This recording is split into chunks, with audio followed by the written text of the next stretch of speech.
A fire like this has not been seen here for years. Rows of dead bodies, evidence of the inferno that engulfed the building in Johannesburg city centre. People were jumping, we heard people screaming, and some of them, they were jumping with their luggages. There was fire, too much smoke, and the fire started from the first floor of the flat going up. So the people inside the floor, the ones who were at the third floor, fourth floor, it was difficult for them to escape the fire. As the search and recovery operation began, Treasure Lee looked for her missing daughter Janet. She had lived there for about a year. The 5-story building was abandoned but home to many illegal occupants. I'm confused, I'm scared, I'm traumatized, you name them. I just want to see my daughter alive. That's all that I want. Whether she's burned, I just want to see her. The fire started in the early hours of the morning while many slept, giving them little time to escape from overcrowded conditions. The building was leased by the city to a non-government organization which looks after homeless people and drug addicts. If you suspect that you have lost your beloved one, go to Frederick Street, they will assist you. But many refuse to move, watching and waiting for word about their loved ones, wondering where they'll sleep tonight. Some hang on to the little they could grab as they ran from the building. While it took firefighters about 2 hours to extinguish the flames, the search and city officials say there are at least 700 abandoned buildings here which are being illegally sublet, taken over by informal landlords, charging people for accommodation. Many survivors don't know where they'll sleep next. For Treasure Lee, all she can do now is look for her daughter in nearby hospitals and morgues. Famida Miller, Al Jazeera, Johannesburg.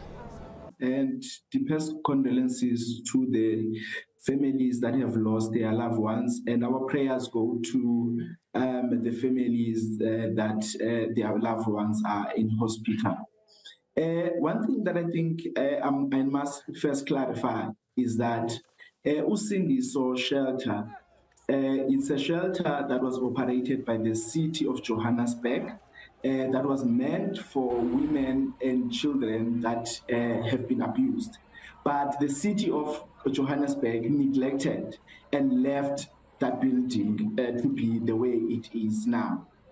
It is quite disturbing then that now we are seeing the city of Johannesburg blaming the residents of that building, blaming the civil society organizations for their own failure, for neglecting the building, for failing to fulfill their obligation, their constitutional obligation. It's quite saddening. And for them to use this strategy as a political gains, to try to gain some political points, it's sad and it's disturbing as well. We have seen politicians from both the ANC and DA coming out and using this tragedy to gain political points. It's sad and it's disgusting as well. But the government, I mean, the city authorities, they say they can't move people from these buildings unless they've got alternative accommodation for them, and they simply don't have that alternative accommodation available. That's the biggest issue that all municipalities, in fact, in South Africa have, is that they have lost touch of the ground. They've lost touch on what is happening on the ground. The issue of housing and lack of housing in South Africa is an issue that has been raised in many years. It's not an issue that is only coming now. But we have seen municipalities not having plans for that. Instead, what they are doing is that they are only promising people with pipelines projects that never materialize. And that's a huge issue. We are currently seeing in all municipalities that people are moving in the inner cities, people are occupying in the inner city, because what is happening is that people that are living in the township need to commute long distances and long hours to access work, and going back home, they're doing the same thing. And they're spending, some of them, they're even spending 50% of their salaries towards transport, towards taxis. And that's why people have ended up having to occupy spaces that are close to their workplaces. And we have seen the city, and we have seen municipalities, and actually in all spheres of government, not addressing this issue of special injustice. You know the history of South Africa, that during apartheid, most of the black and colored people were moved away from the inner city, but we have not seen that black and colored people be moved into the city. But what is the solution?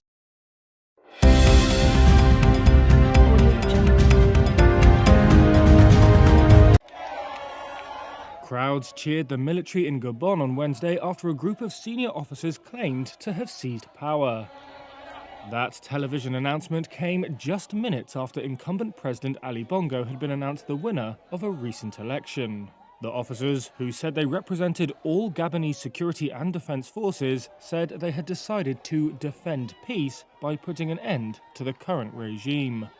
The general elections of August 26, 2023, as well as the truncated results, are cancelled. The borders are closed until further notice. All institutions of the Republic are dissolved. Bongo's family has ruled oil-producing but poor Gabon for more than half a century. His detractors say he has done little to channel the country's oil wealth towards the population, a third of whom live in poverty. There was no immediate comment from Gabon's government and no immediate reports on Bongo's whereabouts. He'd been announced the winner of a third term with nearly two-thirds of the vote. But there were concerns over the transparency of the electoral process amid a lack of international observers, as well as an